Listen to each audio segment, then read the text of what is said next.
Well, I think this pretty much closes the book on its Me Too. They're tuning in for Me Too. Oh, the WNBA is not going to like that. Oh, those Angel Reese trolls online that are trying to come for me and other YouTube channels, y'all aren't going to like this. Good. Too bad. Angel Reese seems to be having a tough time watching Caitlin Clark take over the spotlight. Ever since Clark came back from her injury, ticket prices for WNBA games have skyrocketed. Even the cheap seats are now going for the kind of money people usually spend on rent. It's wild. Clark is hitting shots from way beyond the arc, and fans are shelling out serious cash just to see her play live. Courtside tickets? They're starting to feel like something only the rich can afford. People are starting to ask, is Caitlin Clark even real?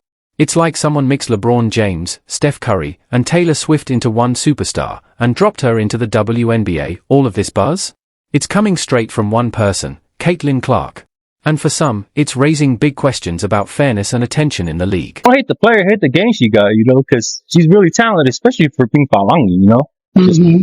She's like the Stephen Curry of WNBA with the threes and stuff. Like, proven fact is, like, they had a game on June 7th scheduled, it was going to be Angel Reese's team, which plays for Chicago, and then for Caitlin Clark's team.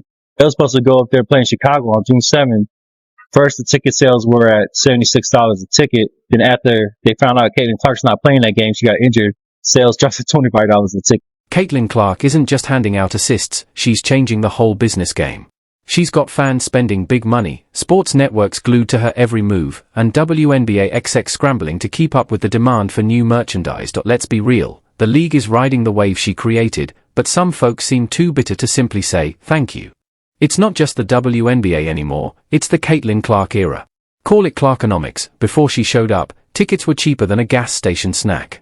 Now, they're priced like they come with dinner and a photo op with Oprah. If you're rocking with Caitlin, drop baby goat in the comments, not baby giraffe. Let's go. I mean, it's more statistical proof, data, to confirm exactly what we've been saying, that Caitlin Clark is driving this whole ship, this whole bus. She's driving it. Everybody else, get in the back. Get in the back. Meanwhile, Angel Reese is having a tough time in what feels like her own spin-off drama. You'd think bigger crowds and more cameras would mean more love, and maybe even some new endorsement deals. But instead of rising with the moment, Reese looks like she's taking Caitlin Clark's success personally, like Clark just hijacked her group chat. While Clark is out there lighting up the scoreboard and boosting ticket sales, Angel's throwing elbows like she's starring in Real Housewives, WNBA edition. Hi, Angel. David Moses with the Bigs Media. Last year, you made a powerful statement saying the reason people are watching women's basketball is not just because of one player, but because of you too. A year later, do you feel like you're Next question. Yeah. We'll move on. Thank you. This isn't just a lucky streak. Caitlin Clark is on a whole different level. Her impact goes beyond the court. TV ratings jump just from hearing her name. Merchandise sells out when she's simply caught on camera. Even the arena staff are on edge, like they're working a Beyoncé concert, and yet, instead of embracing the wave of attention she's bringing to the league, some players act like they'd rather run full-court defense in flip-flops than admit she's actually great for business. Sales are down 70% in many places. The Fever played the Mystics 2 nights ago. The cheapest ticket before her injury was announced was $41. Okay. The cheapest one. After her injury was announced and people knew that she wasn't going to be playing, the lowest ticket price dropped to $3. $3. This is the Caitlin Clark effect. The WNBA still doesn't quite realize what they have in Caitlin Clark. She is the absolute golden goose, the golden ticket. She is the pot of gold at the end of the rainbow. They must protect her at all costs. You can argue all you want if she's the best player in the league, but you absolutely cannot argue if she's the most important, because she is. She is more valuable than all the other players combined, and that is just a fact. You'd think players would be excited about the fresh spotlight, maybe even roll out the red carpet for the one person drawing all this new attention to the league. But nope. Some act like Caitlin Clark showed up and took their endorsement deals. The mood isn't teamwork makes the dream work.